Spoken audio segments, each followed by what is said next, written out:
Sigurisht që ajo është një ndër paqet më të rëndësishme në Republikën e Shqipërisë, unë nuk dua të bëj ndonjë prej homologëve të mi xheloz, pasi secila prej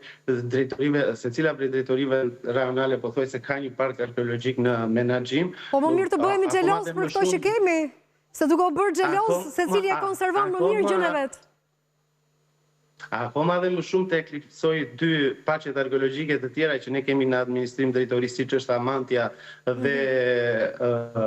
Amantja dhe Parku Arkeologjik i Finiqit, por ajo që bën më të rëndësishme parkun arkeologjik të Orikut, së pari unë do të thosha se ka qenë stacioni dhe piknisja e një prej luftrave civile që ka bërë jeon në shekuj, siç është lufta civile e Cezarit dhe Pompeut në vitin 48 para Krishtit, ku Cezari edhe në kujtimet e tij ka shkruar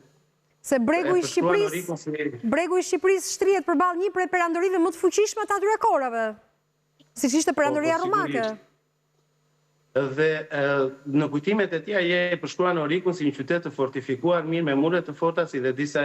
hyrje të pajisura me kulla. Po unë do të veçoja një detaj tjetër të Orikut, siç është brenda parkut arkeologjik të Orikut dhe fontana monumentale, dhe kujtoj këtu një thënie të arkeologut Sajmit Shpuzaj që ka ndjekur gjithë procesin e ndërmimit arkeologjik në parkun e Orikut, dhe ka thënë që fontana monumentale nga pikpamja arkitekturore është thuajse e pamundur të gjesh një paralele të tillë në gjithë hapësirën e Mesdheut. Një të ngjashme të tillë siç është në zonën e Mesdheut, e qartë. Shumë e bukur.